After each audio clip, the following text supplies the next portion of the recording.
os processos serão arquivados.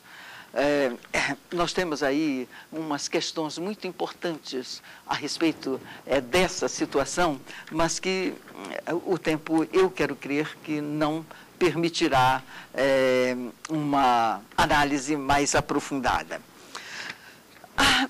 A manutenção daquele réu nos 60 dias de prisão. É interessante notar. O legislador diz que vai manter os 60 dias. A Constituição diz que ele pode ser preso independentemente de ordem judicial. Não precisa ordem judicial para prender o desertor. Então, mas aí nós temos um outro preceito na Constituição, que está lá no artigo 5º também, é direito fundamental nosso, que se chama presunção de inocência. O princípio da presunção da inocência. Ninguém será considerado culpado até o trânsito em julgado de sentença penal condenatória. E aí pergunta-se, ora, se eu prendo um desertor e eu o obrigo a cumprir de imediato 60 dias de prisão, sem saber se ele será absolvido ou condenado, será que isto não envolve uma inobservância desse princípio ou da presunção de inocência? Será que eu não estou já prevendo que esse desertor será condenado? E será que eu posso, num processo penal, num regime democrático, fazer esse tipo de previsão acerca do resultado de um processo? Eu quero crer que não podemos fazer essa previsão. Então, a questão dessa prisão, ela paira numa situação ainda nebulosa. Vejamos, o artigo 452 diz: o termo de deserção tem caráter de instrução provisória e destina-se a fornecer os elementos necessários à propositura da ação penal, sujeitando desde logo o desertor à prisão.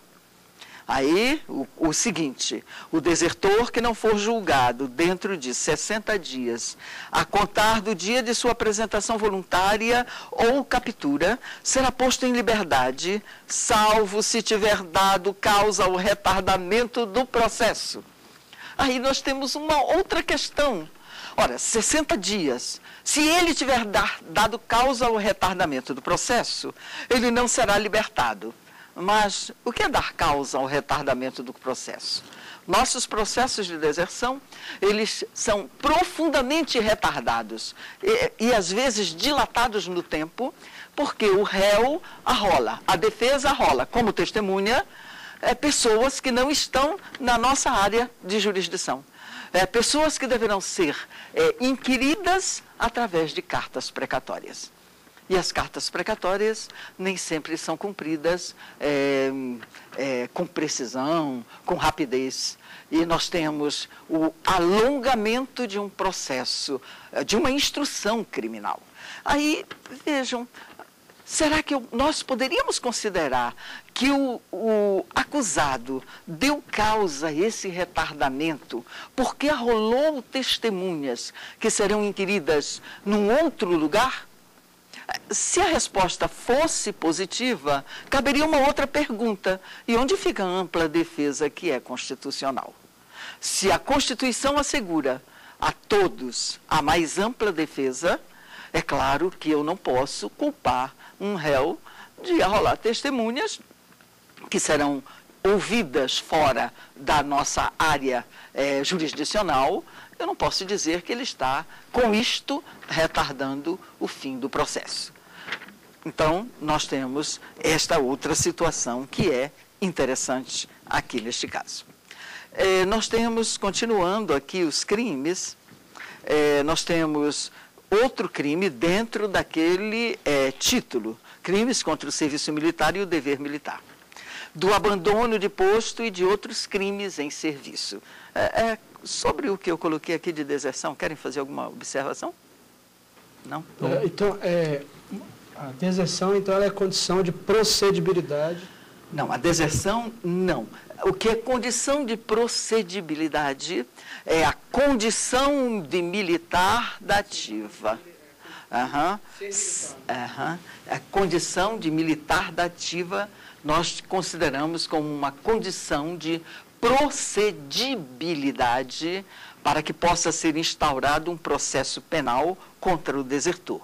Aí tem uma outra situação que eu disse que não daria tempo de abordar, é que o Superior Tribunal Militar, por exemplo, e quase todos, têm considerado que essa condição não é só de procedibilidade, mas também de prosseguibilidade.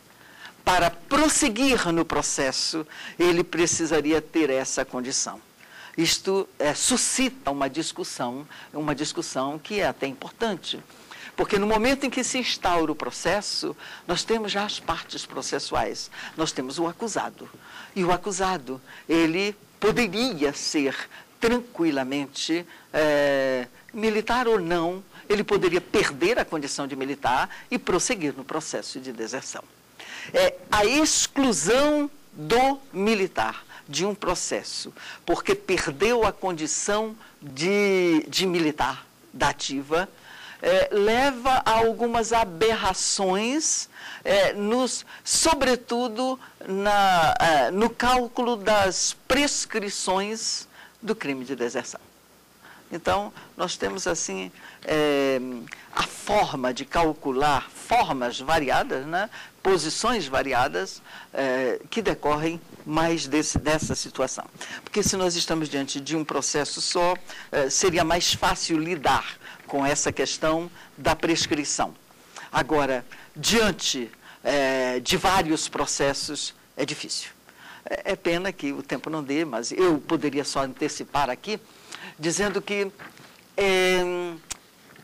em regra, para um processo, o tribunal, ele está aceitando, pelo menos uma grande parte do tribunal, depende da composição do tribunal, está aceitando que a prescrição se opere como a prescrição de qualquer processo. Porque nós temos que ver que, em relação ao desertor, a nossa lei penal militar, ela é, assim, incrível. Ela traz o maior prazo prescricional que se conhece. A prescrição do crime de deserção, ela só opera quando o desertor completa 45 anos de idade. Até lá, ele pode ser preso em qualquer lugar onde se encontre e sem ordem judicial, garantido pela Constituição. E se for oficial desertor, só vai prescrever quando ele completa 60 anos de idade. Isto é estrondosamente o prazo prescricional maior que nós temos. Agora, em muitas ocasiões, há decisões que dizem que, instaurado o processo, aí a prescrição correria como um processo qualquer. Ele é acusado ali, ele já não é mais só o desertor. Então, ele é o acusado naquele processo. Para aquele processo, a prescrição correria normalmente. Eu estaria plenamente de acordo com isso, desde que se aceitasse também que ele pode perder a condição de militar, e aí, como ele é só acusado, ele continua acusado até o final do processo. E aí nós estaríamos muito bem, de uma forma coerentes, harmônicas, tratando da questão, né? Então, a deserção, ela tem alguns aspectos que são realmente interessantes. Bem, tudo bem? Então, do abandono do posto e outros crimes em serviço. Abandono de posto, descumprimento da missão, retenção indevida, omissão de eficiência da força, omissão de providência para evitar danos, omissão de providências para salvar comandados, e tem modalidade culposa aí, omissão de socorro, embriaguez em serviço e dormir em serviço. Bem, e temos, finalmente, o último capítulo desse título, que é do exercício de comércio. Exercício de comércio por oficial. Então, nós passamos agora para o título 4, crimes contra a pessoa. Neste título, nós temos uma série de crimes que são impropriamente militares. Lá vem homicídio simples, homicídio qualificado, homicídio culposo e provocação ou suicídio, aqui no capítulo do homicídio. No capítulo do genocídio, genocídio e casos assimilados. O capítulo seguinte trata da lesão corporal e da rixa. Lesão leve, lesões graves, lesões qualificadas pelo resultado, lesão culposa e participação em rixa. O seguinte trata da periclitação da vida ou da saúde, abandono de pessoas e maus tratos. E o seguinte, dos crimes contra a honra. Calúnia, difamação, injúria, injúria real, ofensa às forças armadas, equivocidade da ofensa. Bem, seguindo, dos crimes contra a liberdade. Dos crimes contra a liberdade individual, constrangimento ilegal, ameaça, desafio para duelo, sequestro ou cárcere e violação de domicílio. E em seguida, dos crimes sexuais.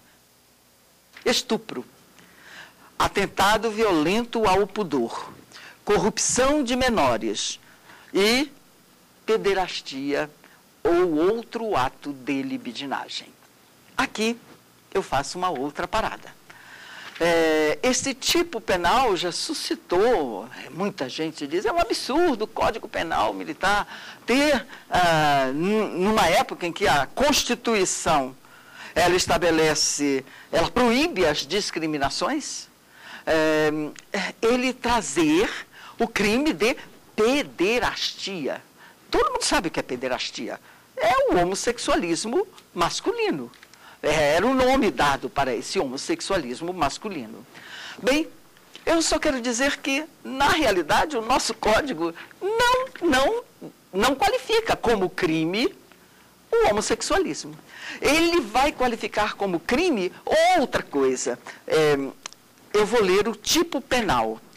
Praticar ou permitir ou militar que com ele se pratique ato libidinoso, homossexual ou não, em lugar sujeito à administração militar. Com isto nós temos, olhem, o militar. O militar, hoje nós temos militar homem, militar mulher. Então, tanto faz ser homem como mulher. Agora, ato libidinoso, homossexual ou não, quer dizer, tanto faz ser uma mulher praticando ato libidinoso com outra mulher, um homem praticando com outro homem, como um homem praticando com a mulher ou a mulher praticando com o homem.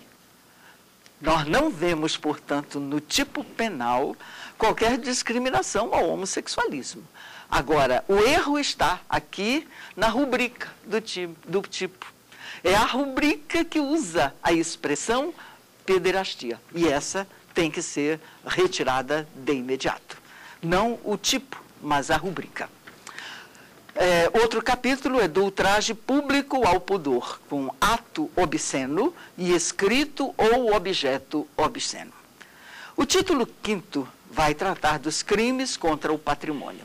E nós temos aqui vários capítulos também. Do furto, furto simples, energia de valor econômico, furto qualificado, o furto de uso. Aí, o seguinte é do roubo e da extorsão,